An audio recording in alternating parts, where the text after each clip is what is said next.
What is going on, everybody? Welcome back to my channel. I'm Roxora, and it's finally time to talk about Set 7, Archazia's Island. Very exciting. We finally have all the cards spoiled and now on Dreamboard. I wanted to wait until Dreamboard had the entire card list as well as the English. Like sometimes they have the cards, but they are in like German or they're in the other languages. I think now we officially have. I'm looking. I don't see any that are in another language. If we do, all right, we'll deal with it. But yeah, super exciting. Obviously the most exciting thing, if you have been living under a rock and you don't know about, is the dual ink cards. So these are two color cards that can only be run in these specific archetypes. So obviously this card here can only be run in Emerald Amethyst. This can be run in Emerald Sapphire. And so people are very excited to see what these cards can do for, number one, the meta, but also for underrepresented color combinations. So, have an Amber Emerald card here. Maybe like cards like these can do stuff. And Amber Sapphire, right? We have the Puppies deck, which we'll kind of talk about. So yeah, super exciting. So set review I wanted to do, but I also kind of was trying to acknowledge that this set is a little bit different than the previous sets. So and again, we also kind of have to acknowledge these dueling cards. So what I decided that I want to do is, for this first video, we're just going to be analyzing the dual ink cards, and then I'll kind of split up the rest of my kind of set analysis or card analysis videos into kind of the single color combination. So we do like an Amethyst set review video, a Ruby set review video, and so on. So if you like that, let me know in the comments, and remember to like, comment, and subscribe. But we're going to get started with just the dueling cards. We're just going to go in order of Dreamboard. So starting with the Amber Amethyst, we'll look for the dual ink cards first, and then just kind of go from there. There are not a consistent amount from what I've been able to decipher in terms of, some have 3 dueling cards, some have 4, and I just don't. There doesn't seem to be a pattern. It's just that's what happened. So before we do that, just going to show you guys this graphic again, because anytime I talk about cards, always want to use it in the context of the grading system, so that when I say a card is an A or a card is a C, you guys know what I mean, instead of just saying I think this card's great or I think this card is bad. I don't update this with more recent cards, so just kind of leaving it as is. Yeah, so A's being the best cards in the set. Slam Dunks, they give you an active reason to play the color, and you'll often end up building entire decks around them. So obviously like Rapunzel, but also more recently, think about cards like Diablo and even Maui Shark, right? Maui Shark definitely deserves an A grade. And cards like in the B category, which are very good cards, but obviously not insanely powerful. So obviously, like, Be Prepared is a nice one. You can also think about these like Sail the Azurite Sea, right, which is a very powerful card, but maybe not quite in the A tier. C's are just kind of the good cards. These are cards that are always going to make your deck. They're just kind of the nuts and bolts of decks, right? So think about cards like Friends on the Other Side, Sisu, what is the empowered not empowered sibling, the 3-cost Sisu, right? That is just an all-around decent card, that will absolutely be good in your deck, but obviously you don't look at it as, oh my gosh, this is the best card in my deck. D's often end up being pretty poor cards, cards that are just kind of a little bit too inefficient. Maybe with synergies, they can end up making your deck. But most of the time, these are just like pretty poor cards. And F's, like terrible cards that you just don't do anything. You are actively worse for putting them in your deck. So right, so again, the examples I use here are like the Dinglehopper, which is just a terrible card. Moana, which references specifically the Taka cards, and then there's like the Scar that banishes a Mufasa, right? These are just like way too specific and just like not really looked at as, they're not designed to see play. They're more like, maybe they're more story cards or things like that. So and then we have a kind of a subcategory here in tech cards. So again, these are cards that most of the time aren't going to be used, but in certain metas or in certain cases, these cards can see play. So Poison Apple, Sword of Truth, really haven't seen too many of those since. Not really the best effects. But if something happens like that, maybe you can. We might look at a card like Ink Geyser, which some people are talking about as like a powerful card. I might view it as more of a tech card, which we'll talk about. But yeah, so anyways, that's the grading scale, and I hope that people kind of see the benefit of talking about cards in this context instead of just saying, oh my gosh, it's amazing or it's terrible. So we're going to start with the Amber Amethyst Dual Ink cards. I believe the first one here is this Mirabella Madrigal, 3-cost inkable 1/3/1 evasive with Singer 5. So immediately you can see kind of the theme of the Amber Amethyst kind of strategy. Evasives that can sing songs could be pretty powerful.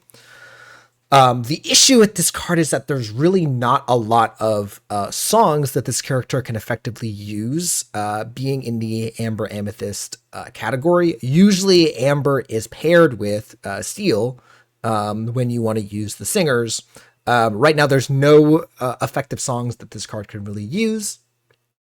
If you think about, Be Our Guest, Bare Necessities, like these are good Amber songs. Obviously there's Look at This Family, which is the Sing Together card that this card can do well at doing that. I believe this other card is not a Sing Together card either. Oh no, so this is a 5-cost. So here I'll kind of show these in context because again, these cards can kind of work together. So there's the Family Madrigal, which is a 5-cost song in the Amber Amethyst color. Look at the top 5 cards. You can reveal a Madrigal card and a song card. Put them into your hand. Put the rest on the top of your deck. Top of your deck in any order, which is really interesting. So that could even be used with what's the Bruno, right? Bruno, where you put them on top. So I actually did not realize this card before, but in any case, so this looks more like a C, right? This is going to be just again a kind of nuts and bolts card if you end up building a Madrigal deck or a Singer deck. The evasiveness is nice. It'll probably keep it safe, where you can get at least 1 or 2 sings out of this. I will also note that the Madrigal cards also have a little sub-theme of whenever your character sings a song, you gain an effect. So that is also nice. Is this competitive? Probably not. My guess is that it's not going to be good enough. Kind of along the same lines, this Madrigal card, again, this requires you to play Madrigal cards in your deck, which is fine.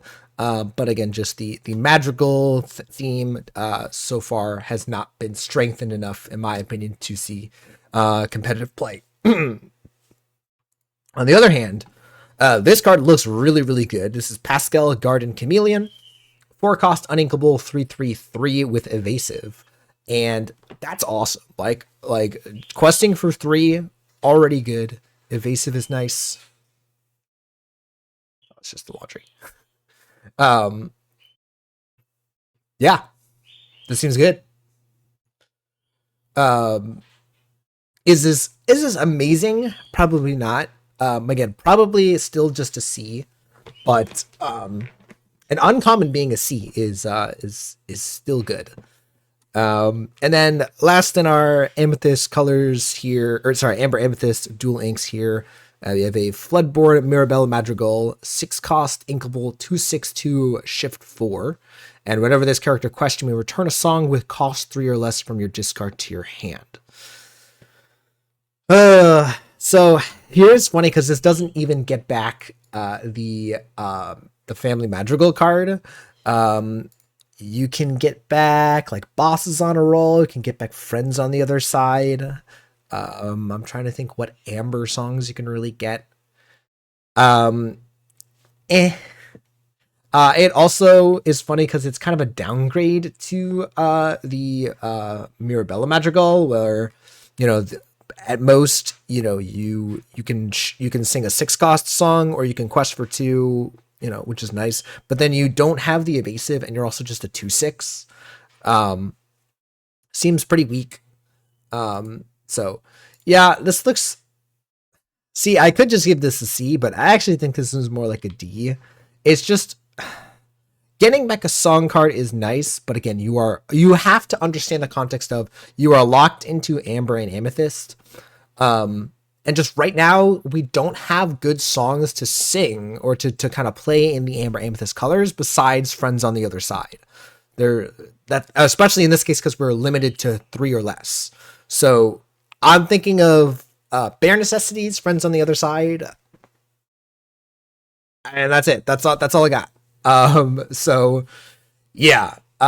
That's not to say that this card couldn't be good. There could be other cards that come out in the future that make this card better. But for right now, I just don't really see a reason to include this in a deck, unfortunately. So yeah, it's a little bit interesting. I think Amber Amethyst is kind of struggling right now. There's a couple of aggressive cards like the Minnie Mouse. But in terms of the color combination, right, it's like they don't want you to do. They don't want to keep buffing hyper aggro. So the question is kind of what can you do to kind of make Amber Amethyst have its own identity that isn't that. I guess there's also This Is My Family as another song that you could use, but Next up we got Amber Emerald. And let's find our dual inks here. So I know we have Perla here, 3 cost, 3/2 evasive support. The support is nice, but questing for 1 is a little rough. And not really too much else going on. You also don't have the strength-based. I guess you do have the strength-based removal in Amber. You can like buff, again, with support, you can buff your opposing characters. It seems fine. C, like C minus, like probably closer to a D, like probably not going to see play, but you can just see like the again, just combining the 2 inks is kind of cool. Like I like that aspect of it, but besides that, yeah, not really too impressive there. And I think we just have two cards. I think there's only 3. Oh no, here we go. Peg. Right? Peggy, I guess short for Peggy. I don't know these characters. 3 cost, inkable, 2/4/1. You can exert, and if you have 3 or more characters in play, you draw a card. That seems kind of good. Yeah, you just have again the Amber Emerald difficulty was card draw, right? Whereas Amber Amethyst has plenty of the Amethyst card draw. So you land like you go 1-drop, 2-drop this, and now you can just like gain an extra card every turn.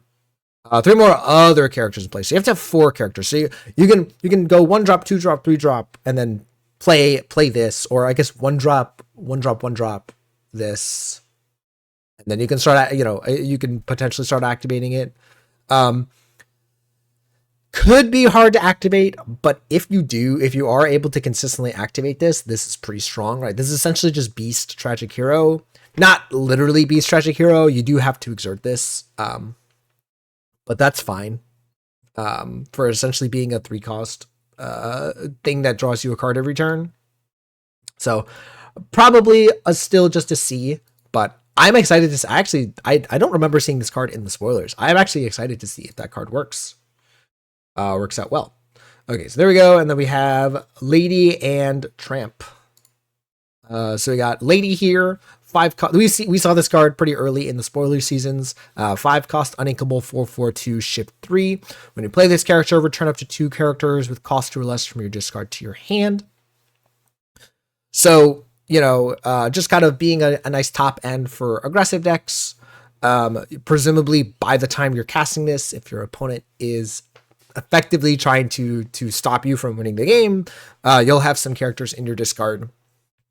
The shift 3 is interesting on this. I'm not sure if the one cost lady is actually good enough, since the tramp card is also not sure is good enough.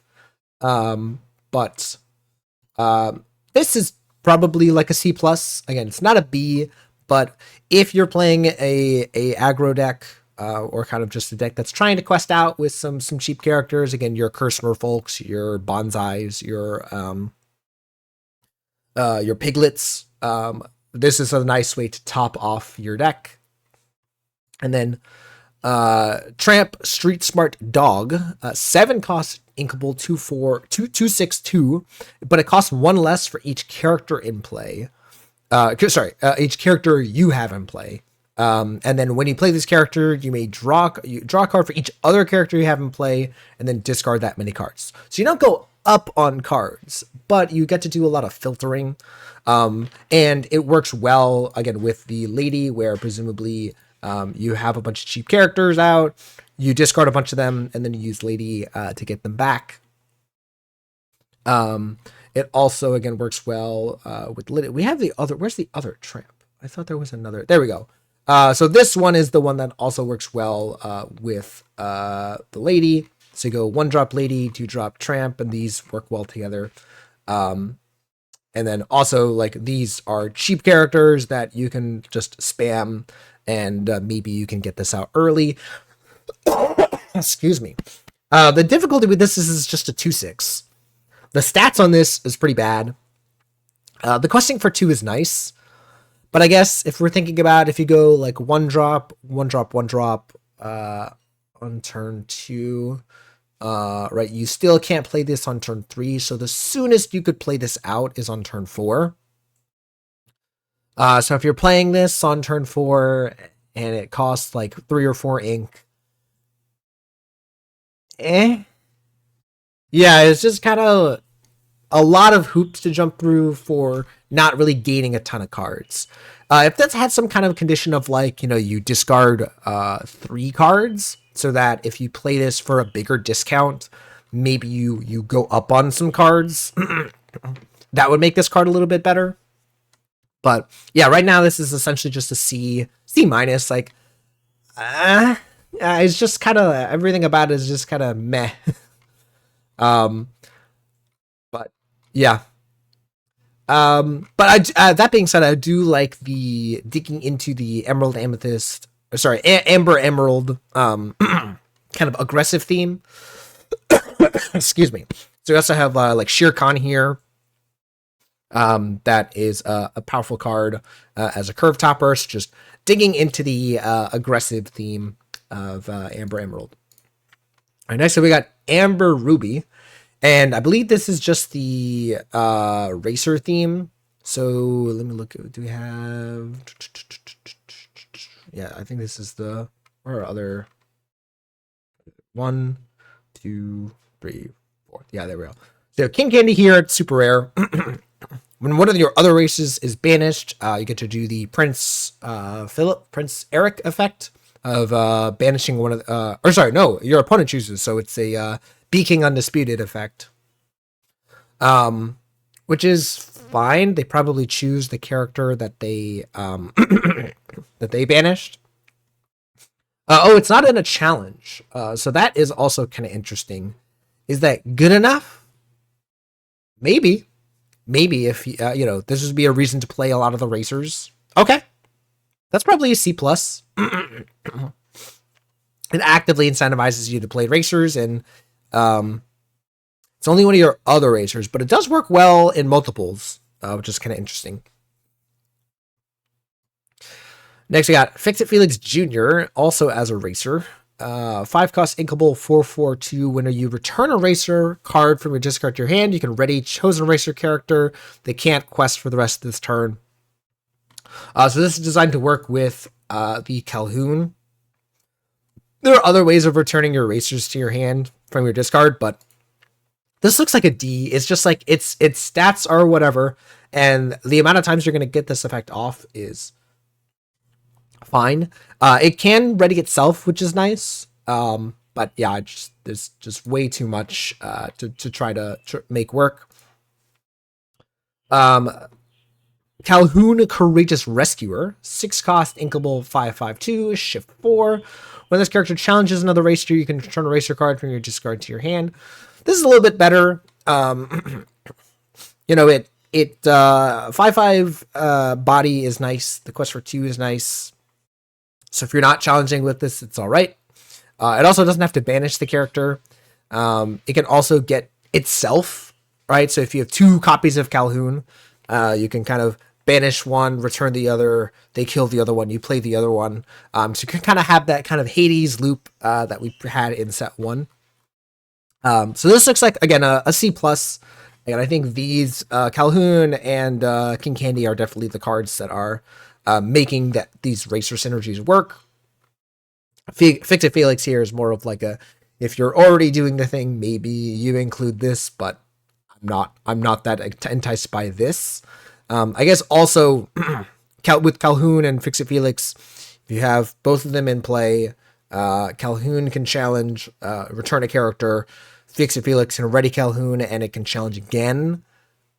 This is just like, again, Magical Christmas Land, not really enticed by that. And then this is interesting. I thought this was a Floodborn. If this is a Floodborn, it would have been so much better.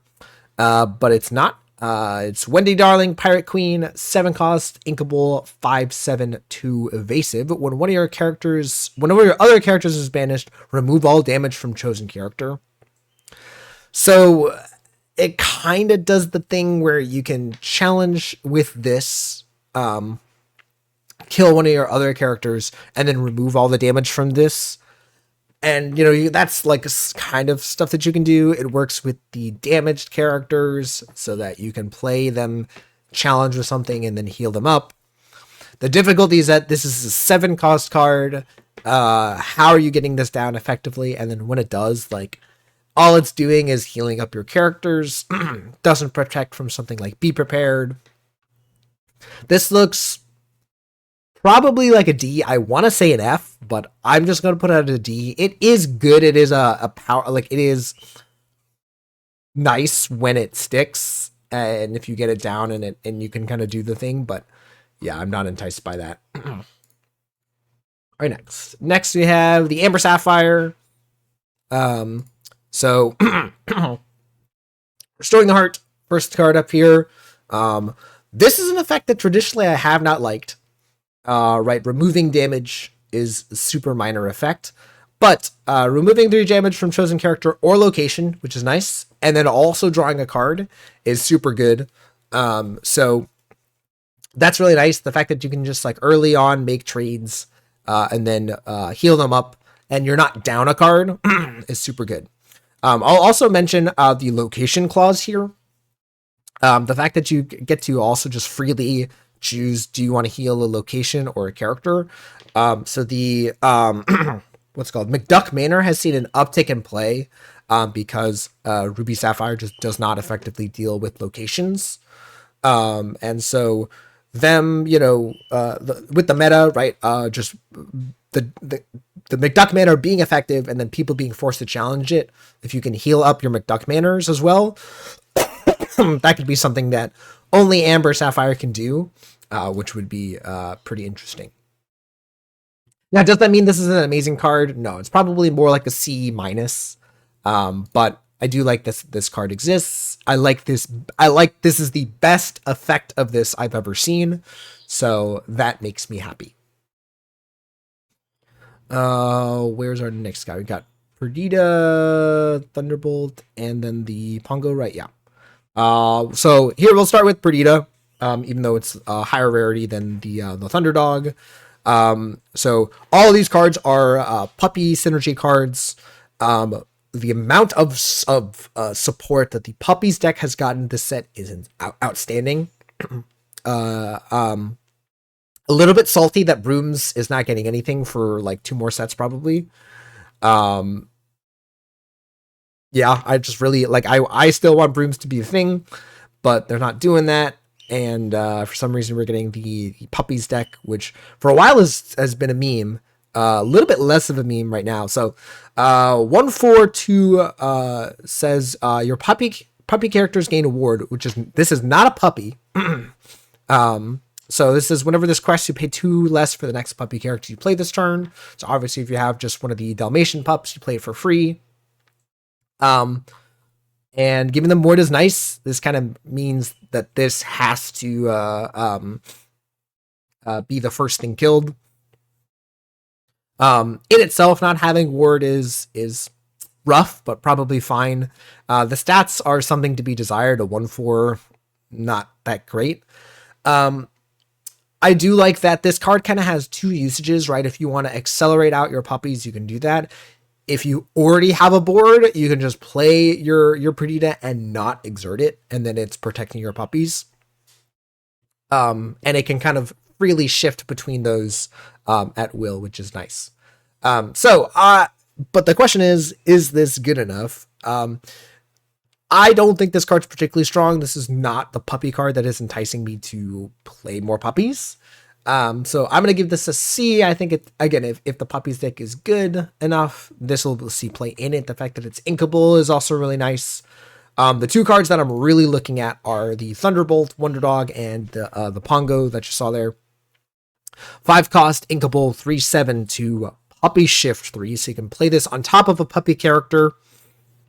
And then it has Bodyguard. So first of all, just playing this normally, right? Playing this as a 5 cost Bodyguard is nice. The 3/7 body is really, really strong. Doesn't die to a Maui. Doesn't die to Brawl. Dies to Medusa, right? But again, that's fine. And also the ability to shift this out on turn 3 after playing a puppy is super nice. Yeah, I think this looks like a C+. I think this is, again, still just a role player in the deck, but quite good. And then Pongo here, 6 cost, 5/5/2. At the start of your turn, look at the cards in your inkwell. First of all, first time we've ever seen that effect. Very interesting. And then you get to play a puppy from there for free. That's pretty nice. So the fact that you just get to play Pongo, play Pongo, and then any of the cards that you had previously inked just start coming out, and then you could also purposely ink your puppies and get those out for free.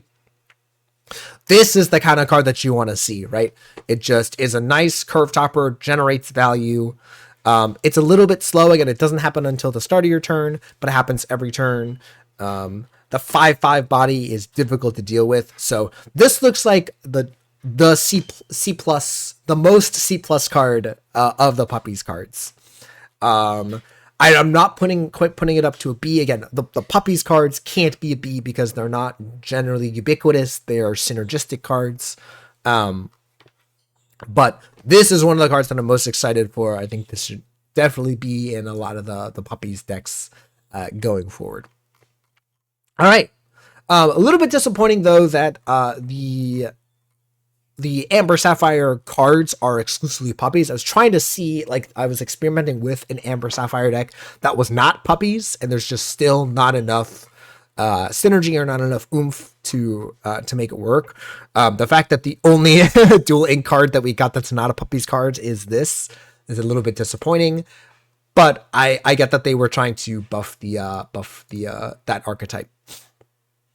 All right. Amber Steel as our last amber color pairing.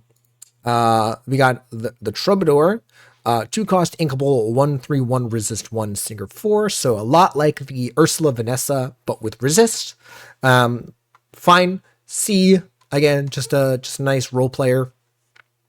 Penny Bolts Person, 2 cost inkable, 1/2/2. When you play this character, you remove up to 2 damage from chosen character and they gain resist 1 until the start of your next turn.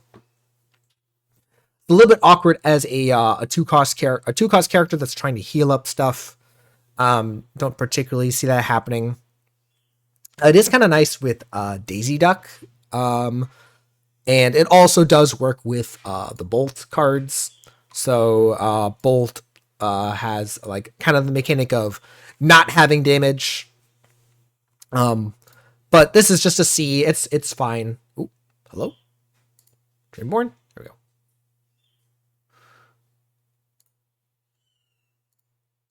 There we go. Oh boy, why are these so big?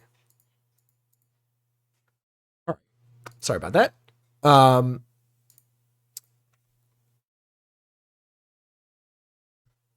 are you like this?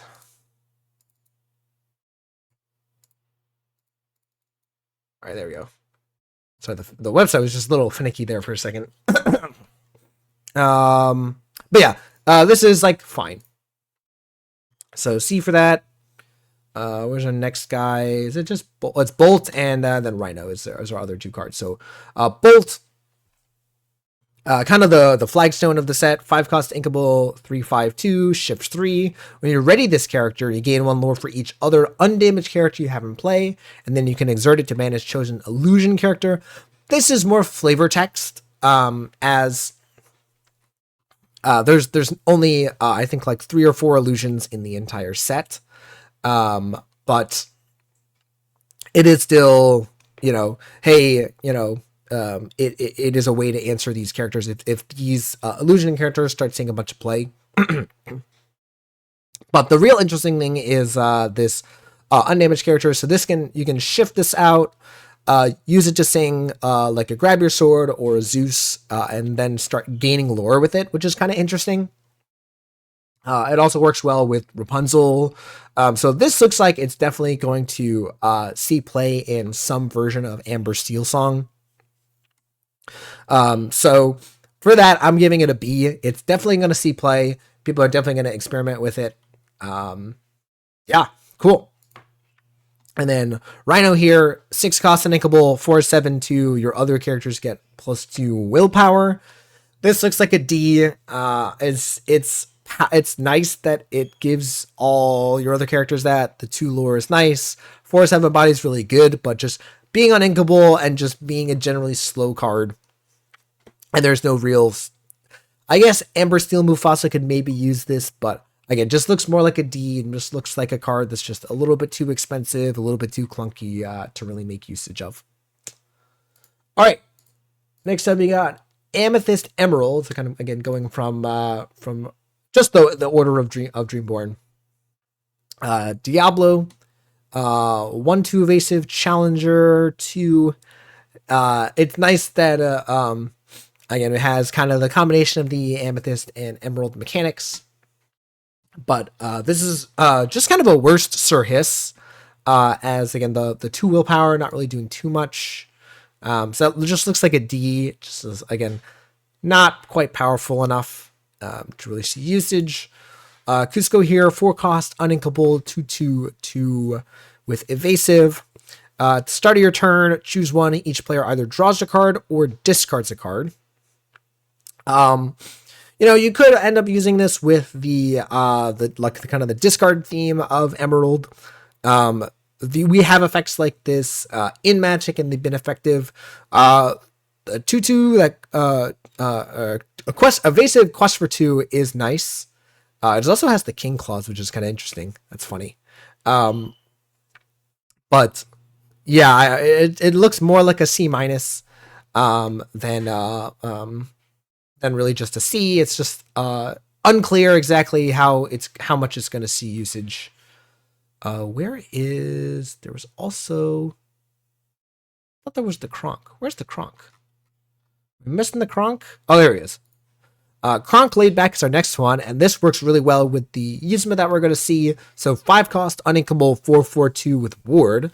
So already that's a really hard character to get rid of. And it says, if effect would cause you to discard 1 or more cards, you don't discard.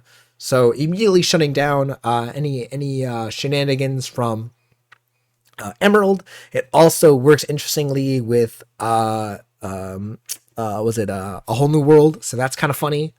And then it's designed to work well with the Yzma over here. But just evaluating this card by itself, it looks like a C+, maybe a B-. This is a pretty powerful effect. And the fact that it's just a word is pretty nice. The issue is that, you know, it has ward, but also you want to keep this effect around, so you can't really quest with it without putting it at risk. So, you know, I don't know how well you're going to try to build around this effect. It's a question of, is a 5 cost 4/4 2 with ward good enough? And my guess is maybe. But the Yzma above it all is, again, kind of the pairing with it. So 7 cost, inkable, 3/8 to shift 5 evasive, and whenever another character is banished in a challenge, return that card to its player's hand. That player discards a card at random. So anytime a character is banished, you return it to the hand. It's as if you've used, we don't talk about Bruno, right? So the character goes back to the hand, and then they discard at random.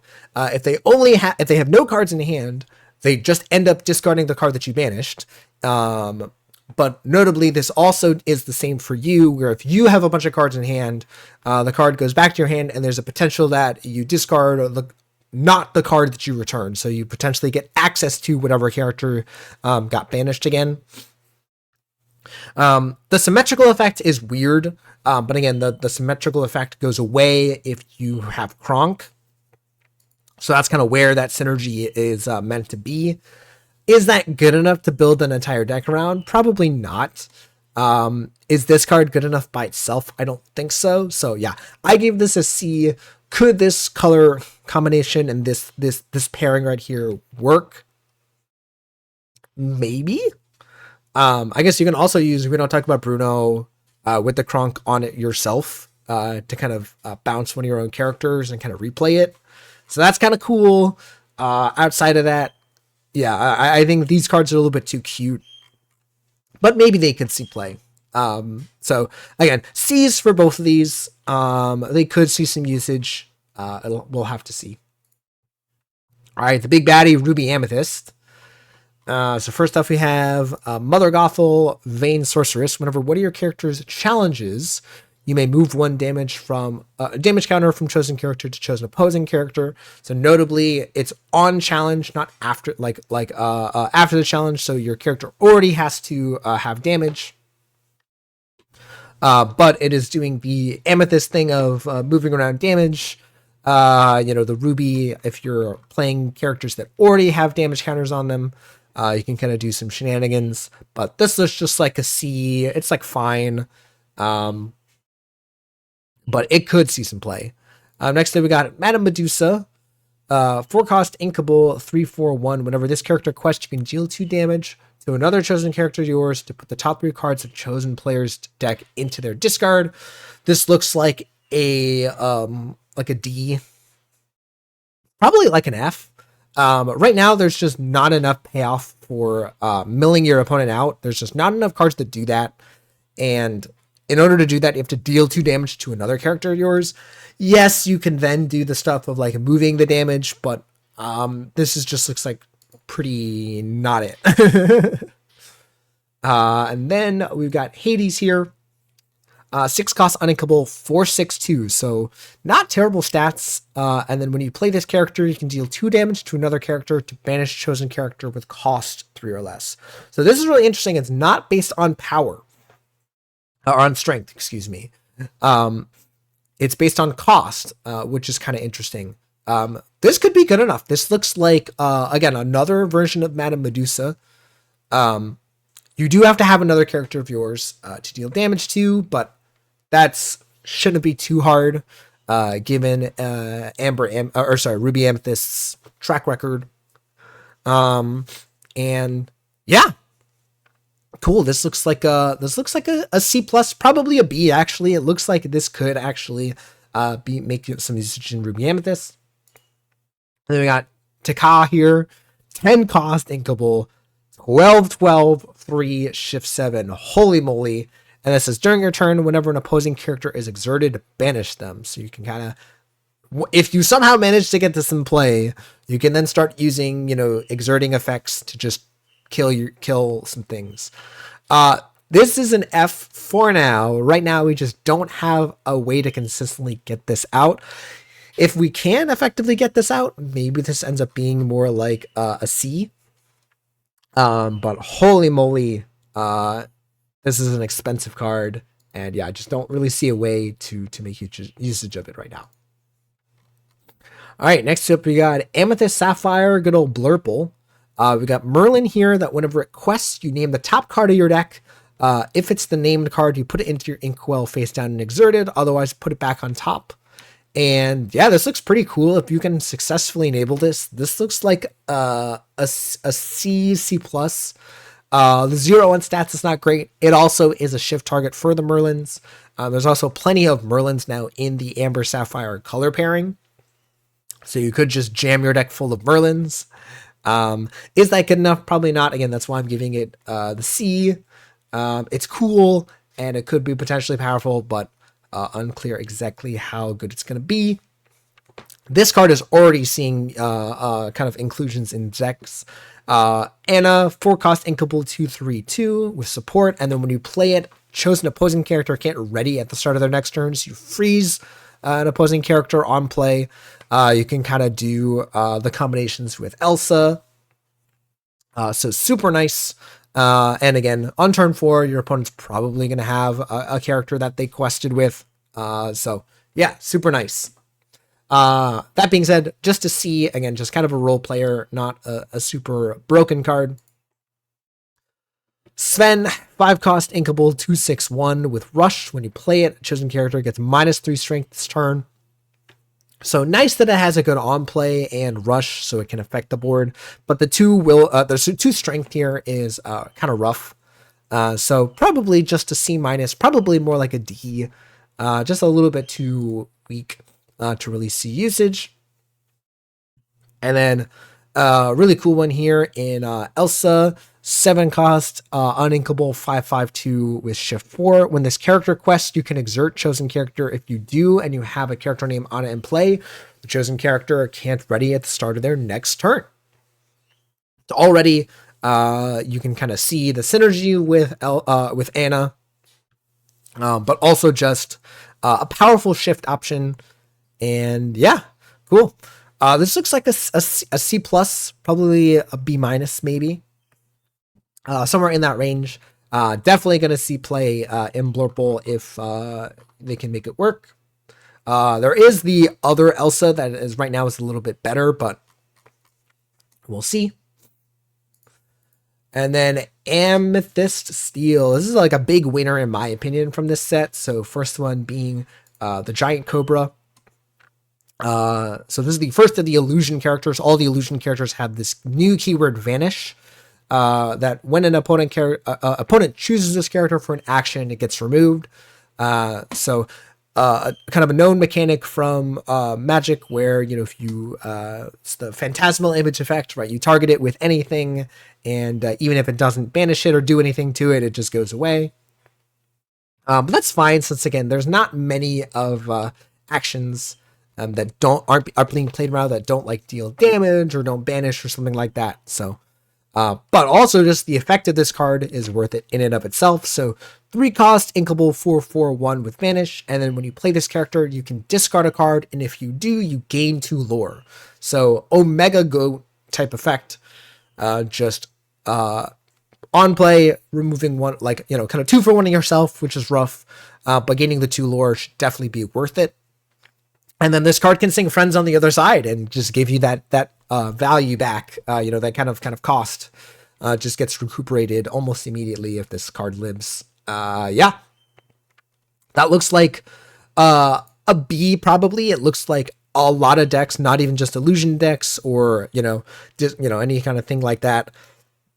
A lot of Amethyst Steel decks are going to be making usage of this card. So B, definitely in the B range for that.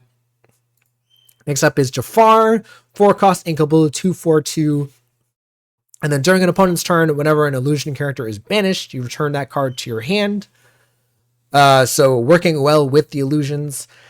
Is this good enough? I'm not sure. It does die to a decent amount of removal in the game right now. And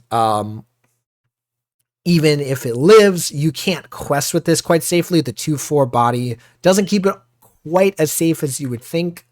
That being said, it is just to see if you want to dig more into the illusionist theme. you can definitely do that. This is also another shift target for Jafar and Amethyst Steel Jafar. So that's another thing, is that this is just, you can just add this package of, Giant Cobra and Jafar to your deck, and that could be good enough. So that being said, it's probably just a C, as I said. Next up, we got Restoring the Crown, 6-cost uninkable action. Exert all opposing characters. Whenever one of your characters banishes another character in a challenge's turn, gain 2 lore. So if there is a deck that is able to use this, it could be quite powerful. The main issue with it is the uninkability. So for me, I'm just leaving it as a C. There could be a really good deck for this where, you just play all like the Calhoun's, the Robin Hoods, the Jafar Snake guy, and, just top this off with Restoring the Crown and just gain a whole bunch of benefit. Your opponent does need to be playing a decent amount of characters for you to use this card. So against Ruby Sapphire, control deck, that's the main issue, right? Is that this card just kind of doesn't do enough. But that being said, if you are playing Cobra, you can just discard this useless Restoring the Crown and gain 2 lore from it. So again, there are ways that you can kind of get around having this uninkable in your deck. So, but still just a C, and we'll see where that card ends up.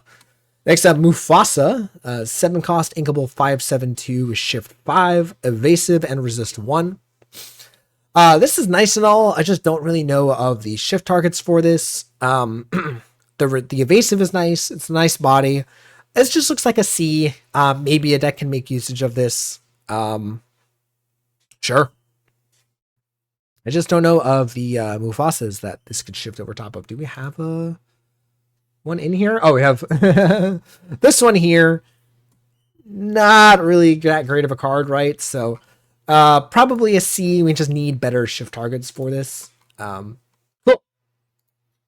Next up, we got Emerald Steel, everyone's least favorite color combination. So you got Mr. Smee here. They're kind of digging into the pirate theme here. So 3-cost uninkable 3/3/1. Whenever you play an action that isn't a song, you ready chosen pirate. So you can kind of use this with some of your pirates that can kind of quest for a lot. So you got your Pete here, your John Silvers, your Daisy Ducks, and things like that at the top end here. There's some other nice Pete's. Was John Silver? So maybe this use play could be interesting. A lot of people talking about like combo, potential with this card. But yeah, just looks just like a C. Pretty powerful for an uncommon, actually, right? I didn't realize this is just an uncommon. So that's pretty cool. Next up, we got Gizmo Duck. 4-cost inkable 4/3/1 with resist 1. And then this character can challenge ready damaged characters. Really trying to dig into the damage theme in Emerald Steel instead of the discard theme. I think this card is like a D. It just doesn't really look like it's going to work that well. This Pete here, though, looks fantastic. 6-cost inkable 5/5/2 shift 4. While this character is exerted, opposing characters can't exert to sing songs, and your pirates gain resist +1. That counts itself. So this following up the Pete referee is super awesome. Just playing the Pete, making it so that they can't play actions means that the Pete referee is likely to live, and then you can just shift this on turn 4 and then quest with it or do something with it, and then you can kind of see the synergy there. So definitely looks like a B. Again, not a crazy card, but a very, very powerful card to follow up the Pete referee. Next up, we got John Silver, Vengeful Pirate, 8-cost 6/4/2. But if an opposing character was damaged this turn, you can pay 2 less for it. That does, I don't believe this stacks. I think it's just a one-time check of was an opposing character damaged. Otherwise, we would say like for each opposing character that was damaged this turn. So it looks like the least, like the most benefit that you can get is playing this for 6. It's got resist 1, and then when you play an action that isn't a song, you deal 1 damage to chosen character. So kind of working with the damage matters stuff.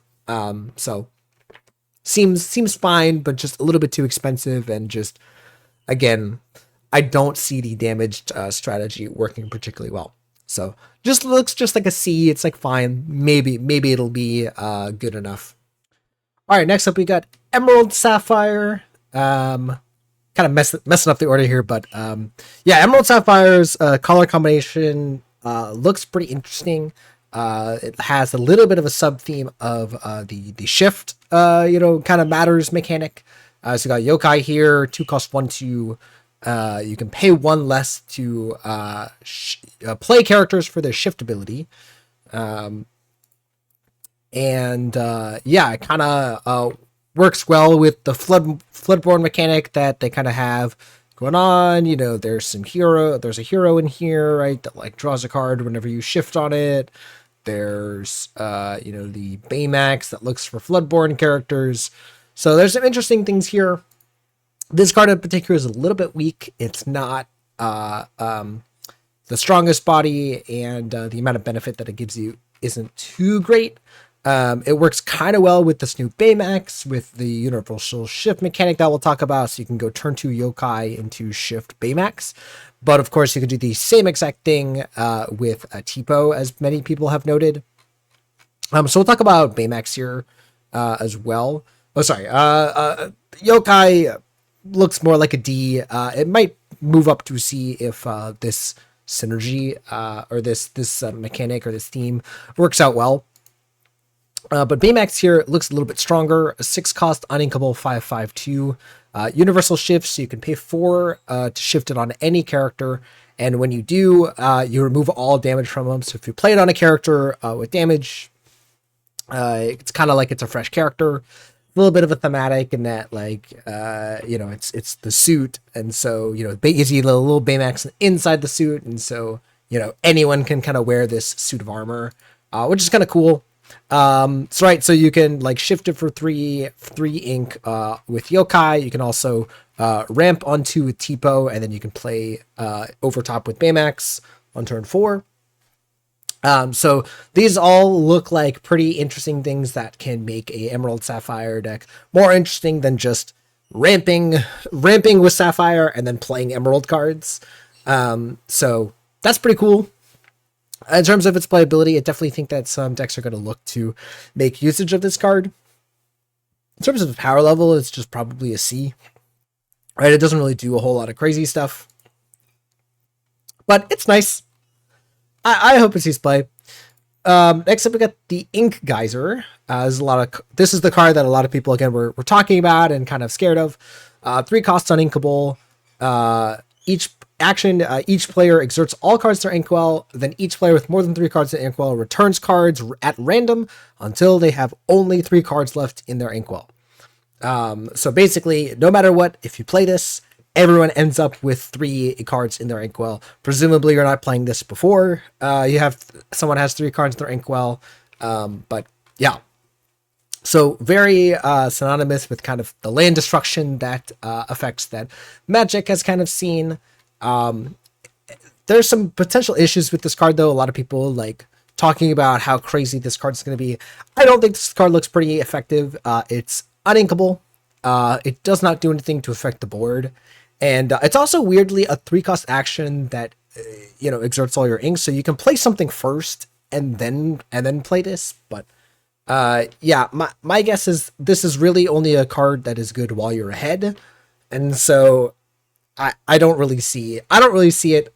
I think this card looks like a D to me.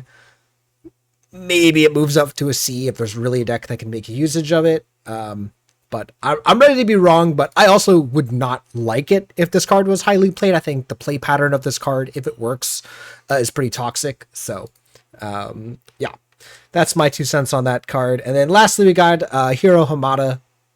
7 cost inkable, 4/6/3, shift 5, and all Floodborn characters you have with a card underneath of them gain evasive and ward. So basically, if you use shift to play them, they get evasive and ward, and that's pretty cool.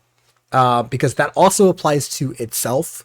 You've seen a lot of the other characters that provide ward to other characters, and right, they just kind of mean, okay, you remove that and you remove everything else. Whereas this giving all of your things ward, including itself, could be quite powerful. And not to mention evasive. So that makes it really, really interesting. Again, providing another thing for Emerald Sapphire to do that's not just ramp and play Emerald cards. It kind of can work your way up to this, shift it, and then you can kind of quest out and close the game out fast. And that's actually one of the things that the current version of Emerald Sapphire struggles to do, is just close the game out fast enough. So yeah. Cool. In terms of grading, it's a little bit harder on this one, as again, you really have to see if the Floodborn kind of theme is good enough.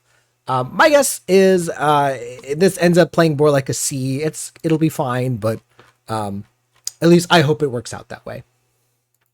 All right, moving over to Emerald Ruby, kind of an interesting color combination, using a lot of the damage matters stuff, like with the Queen of Hearts, which we'll talk about.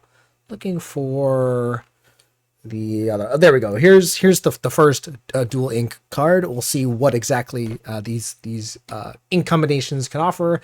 So 4-cost inkable 2/3/2 with evasive, so Pongo essentially, and then whenever it quests, it gives another character of yours evasive until the start of your next turn.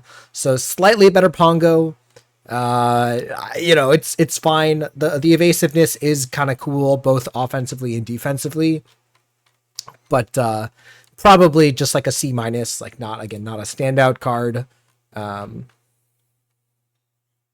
it's fine. Next up we got the Queen of Hearts, 5-cost uninkable 2/6/2 shift 3. Whenever another character is played, you put a damage counter on them. So here, again, playing with the damage matters stuff. It also just means that any character with 1 willpower just immediately dies. So kind of interesting. And again, it works both ways. So if you want to damage your characters for one reason or another, then this is an interesting way to do that. Notably, it also is just shift 3. So it can also just sing. We don't talk about Bruno pretty early, which is nice. So that's cool. That all being said, again, I'm not really sure if the damage matters mechanic is going to work well. A lot of speculation on that, really uncertainty, and that being said, it's probably just a C. It'll be fine. I don't think it'll be amazing, again, unless the damage stuff really ends up working well. Am I missing one? Fidget, because I thought each color had 4. It looks like this color might only have 3. Let's see, Fidget, Queen of Hearts. Oh, there's right next to it, Tweedledee and Tweedledum. That's the other one, the funny one. 5-cost inkable 4/4/2. Whenever this quest, you may return chosen damage damage character to their player's hands. This sounds interesting until you realize that like you spent the work to damage character. Presumably you did, or like your opponent traded with it.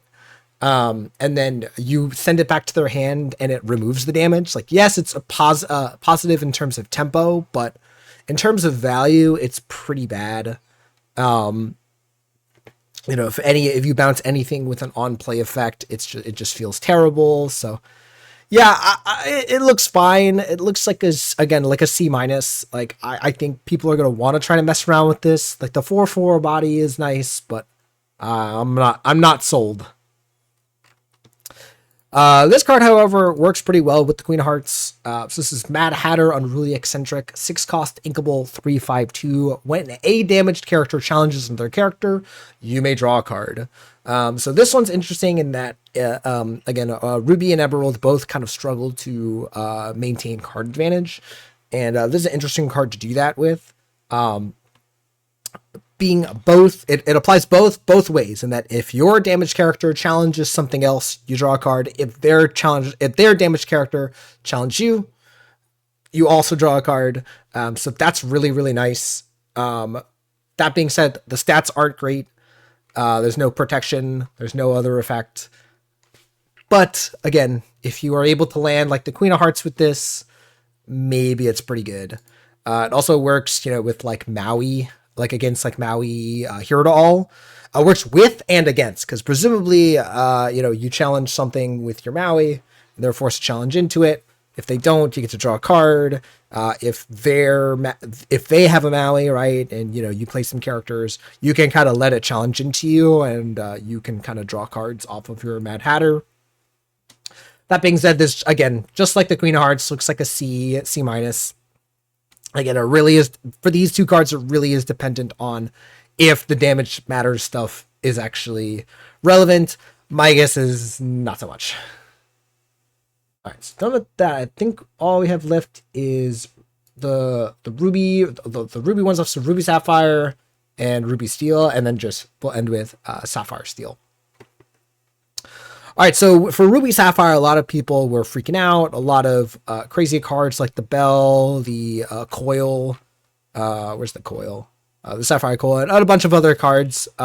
The dual ink cards are a little bit interesting in that they're a little bit narrow.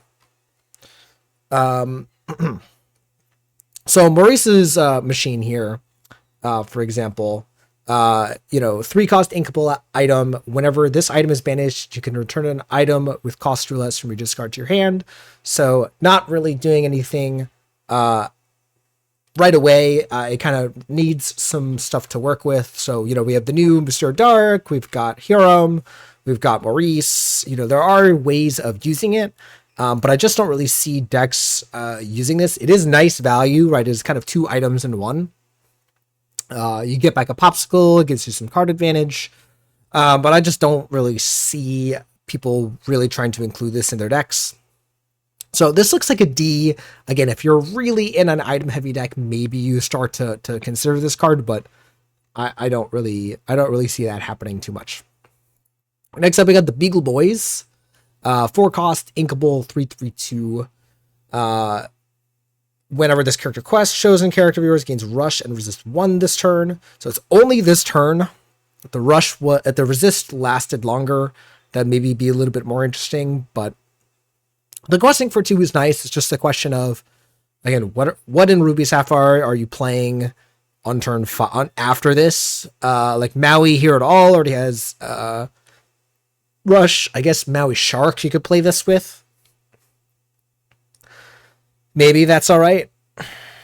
Sure. Is that good enough? Who knows? But yeah, it looks like it could be playable. I'll put it at a C. It looks like it could do something, right? Again, I wasn't thinking of Maui Shark with this. I was thinking of like Here at All or the more traditional Ruby Sapphire. But yeah, you could see like again like Din's list that has the 4 sharks, and you put the Beagle Boys in that. Again, I don't know. I think you'd still rather have Grammatala on turn 4, but this thing quests for 2. Like, I don't know. But definitely playable.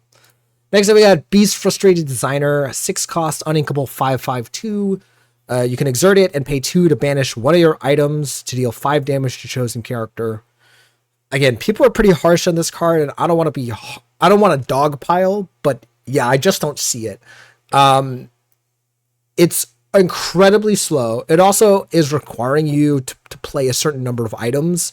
Ruby Sapphire already was low on the amount of items that it was playing, really only playing the 4 popsicles, maybe a couple of Vitalospheres or something like that, and then like maybe 1 copy of Lucky Dimes. You're under like 8 items, and so the odds of having 2 items in play, much less 2 items that you're willing to banish, while also like making it so your Hirams probably don't have targets just to deal 5 to something like that might even not necessarily remove something. It removes Shark, it removes Maui. I guess it removes a lot of things. It doesn't remove everything, but it does remove a lot of stuff.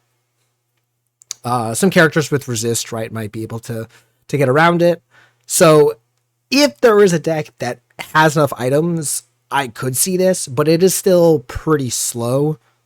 I'm just kind of looking at this as a D again, unless kind of like with the machine, unless there's some deck that really digs deep into the items.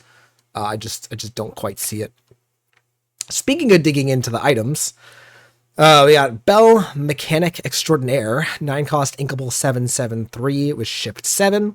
For each, first of all, by the way, first time we really haven't seen the shift reminder text. So usually the shift is accompanied by that, but here it's interesting. So we'll see if they start to kind of shorten the amount of text that they use. It's got the salvage abilities. So for each card in your discard, you can pay 1 less to use her shift ability. And then whenever this character quests, you can put 3 items from your discard on the bottom of your library and gain 1 lore for each item moved this way. So kind of almost like a reverse Tamatoa, where you want the items in your discard. You basically give up the ability to kind of recycle those items in return for some lore. Works pretty well with the Bell Apprentice Inventor here, which you can play for free by banishing an item.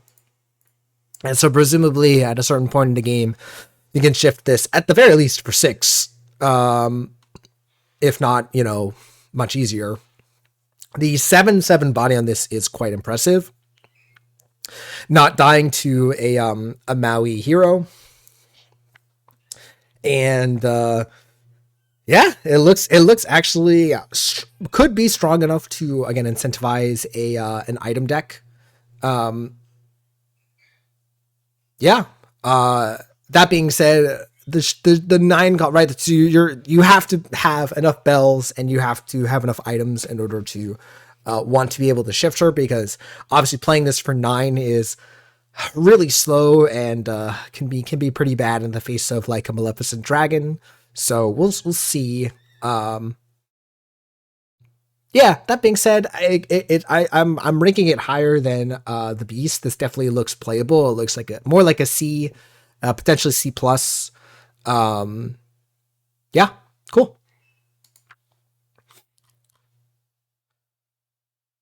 All right, next up we got Ruby Steel. This is one that people are pretty excited for.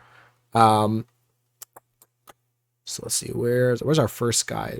We got one, 2. Where's our others? Am I missing? I'm just completely whiffing. 1, 2. There we go. Okay, found him.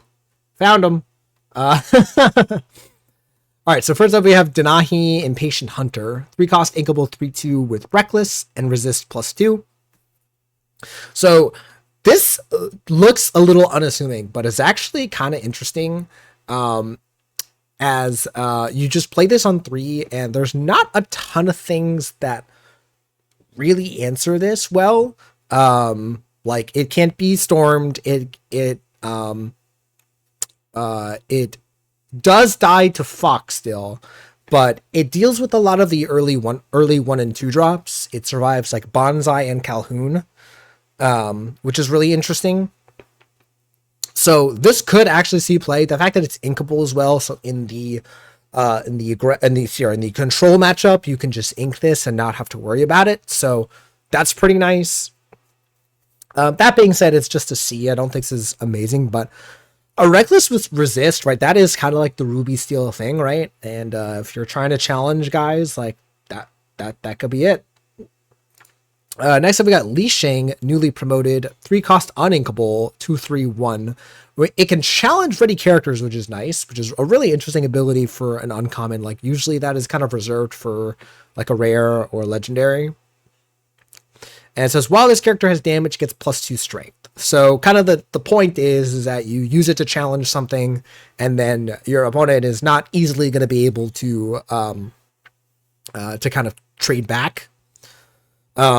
Which if that's the case, like if you're able to successfully trade against value trade against an opposing character, and then they have to trade back, that's a pretty good deal for you. I will note is also a hero and a captain. Those clauses are kind of nice with Smee. Yeah, I like this. I actually like this card a lot. Again, uninkable, so it's a little bit rough in the control matchup. Doesn't really do a whole lot there, but that's still good. Still looks pretty good. I'm gonna put it at a C. Like I actually do like that card a lot. All right, next up, we got Mushu, the card everyone was really, really hyped for. People were asking for a Mushu card for quite a while. So 5 cost, inkable, 4/4/1. Whenever one of your characters challenges, they gain resist 2 during that challenge. And then also, whenever one of your characters banishes another character in a challenge during your turn, gain 2 lore. So making it so that your characters survive challenges and also giving you lore is incredibly powerful. The ink ability is nice. Obviously, the 1 ink is a little bit rough. But, yeah, if you can play this and then challenge with a couple of characters, gain some lore, and really gain back the board, I like it a lot. Yeah. The question is, does it go up to a B range? I guess I'm going to put it at a B specifically because not for decks in general, but in a Ruby Steel deck, people are building Ruby Steel decks to play with this card. So that's kind of like, again, that's like the definition of it, like actively, sorry, kind of like with A's and B's, they actively pull you into playing the card or the colors. All right, so people are now going to start building Ruby Steel decks to kind of take advantage of Mushu. Speaking of Mushu, we got Mulan here. 7 cost, inkable, 5/6 shift 5 with evasive. And whenever this challenges another character, your other characters gain. This character can challenge ready characters this turn. So if you can kill something with this, then all your characters can now start to challenge. And that's kind of crazy. It kind of similar to the previous Mulan, the legendary archer. As your opponent's gonna have to try to play around this, and that if they just don't leave a character exerted, you can just kind of take usage of this. But also, like, at some point they have to exert a character, right? And so that's kind of cool in that you can just punish them with this. We did get a nice shift target in a nice 1 cost Mulan. So yeah, I like this card a lot. I think it's definitely not. I don't think it's quite as good as or easily playable as Mushu. The 7 cost is expensive, but actually, if you do successfully get it out on board, it is nice. So yeah, I think C plus, B minus maybe. Like again, I think Mushu will kind of see play in more decks, but I definitely think that or at least in greater numbers. Like most people are jamming 4 copies of this right now. I don't see a whole lot of people with a bunch of Mulans in their deck, but that could change. So yeah, I like both of these cards. I think both of these cards are incentivizing me to try to experiment with Ruby Steel decks. And yeah, I like that. All right, and last but not least here, we got Sapphire Steel. A color combination that, is good, but struggled in the previous meta. And so we kind of need some stuff to kind of help it out. Where are my guys? So let's see. We got, I know I saw one here. 1, 2, 3, 4. There we go. All right, I got my four guys right here. So we got Lady Marion. During an opponent's, 4 cost, inkable, 3/3/2. During an opponent's turn, whenever one of your ally characters is damaged, deal 1 damage to chosen opposing character. That's not bad, right? So they hit you, you hit them back. You can kind of spread it around. Your characters named Lady Cluck gain resist +1. So that would be a good time to showcase Lady Cluck. 5 cost, inkable, 2/7/1 bodyguard with ward. All right, so you kind of are supposed to play these cards together. Right, so this card giving the Lady Cluck resist, but then also making it so that when you are bodyguarding with it, you kind of do well. That being said, needing specifically allied characters, also only giving the resist to Lady Cluck. Is there any other Lady? I don't know if there's any other Lady Clucks, but yeah, this looks like a D. It just looks like the fact that this only gives it to Lady Cluck, doesn't give resist to allies. Yeah, looks like a D, just not. It doesn't look strong enough. The good shot ability is cool, but again, how often are you really gaining that much of a benefit from 1 additional damage? Yeah, just the numbers on this card just don't really entice me. Lady Cluck, however, with the bodyguard and ward, does make it kind of cool. Again, survives a Maui, and now it can't be brawled, it can't be Sisu'd. Or sorry, it can't be little Sisu'd, it can be big Sisu'd still. That makes it so that this card can kind of you can definitely play this and protect it. Now, is it better to just do Chenpo, right? Chenpo is the same stats, but without, or say, same cost, same bodyguard, but without ward and +2 strength. So maybe Chenpo is still better. And if so, that's unfortunate. That being said, it could still be playable. I'll give it a C. Again, both Chenpo and Lady Cluck could see play in some form or another. It's just a question of how good is it. Next up, we got Hey, and we'll talk about Jasmine as well in relation. I think these two could potentially do some things. So, hey, first of all, first Flipboard, Hey, 5 cost, Inkable 1/5/2, shift 3 with resist 1. So the 5 willpower and resist 1 means this card can likely stick around, which is nice. And then when you play this character, put all cards from your hand into your Inkwell face down and exerted. I'm going to read that again. When you play this character, put all cards from your hand into your Inkwell face down and exerted. So some of y'all might be like, what the heck? Why would I want to do that? Obviously, there are other ways of drawing cards. We have Beast Tragic Hero. We have Whole New World. So that would be like a crazy top deck if you just played Hey. Obviously, you can play this when all the cards in your hand are bad, and then they go into your Inkwell, and then you're hoping to top deck something good. All those things are kind of interesting. And then obviously, if you just like top deck it, it's just like you just play it out and you're just like, okay, cool. But now let's look at Jasmine.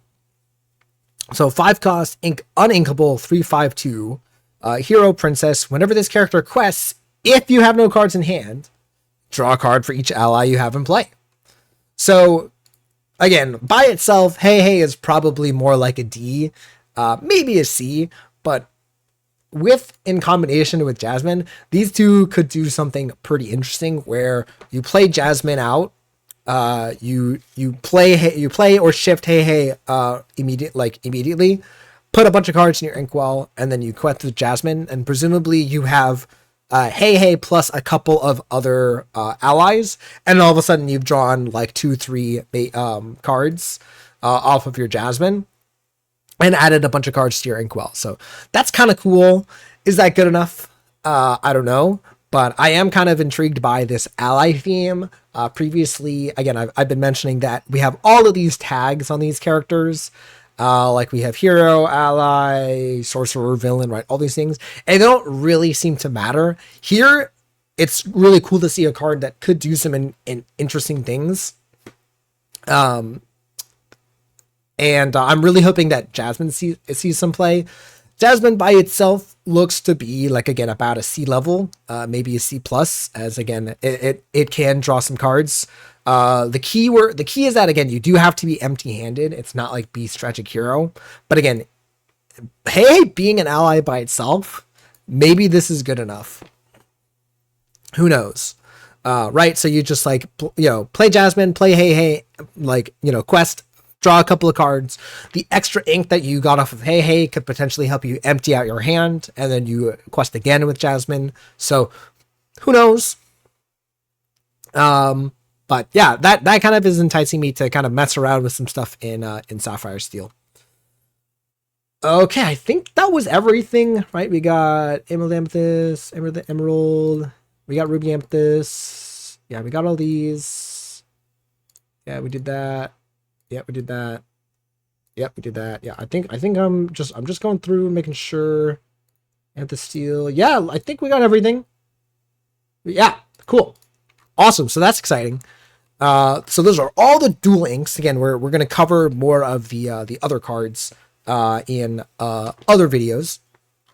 But yeah, what do you guys think of the dual ink cards that we got here? What color combinations do you guys incentivize to mess around with? I think this is a really, and again, these are just the first couple of cards. Next set, I'm almost sure we'll be getting some dual inks. And probably going forward, that'll be something that we'll get more and more of. I think them leaning more into, again, the specific strategies is going to be helpful, rather than just, here is generic good card for this color, play it. So yeah, I'm hoping that that's where the game goes, and we'll see what happens. That's going to do it for this video. If you enjoyed, again, remember, like, comment, subscribe, and look out for the other set analysis videos for set 7. All right, guys, thanks again for watching. See you in the next video.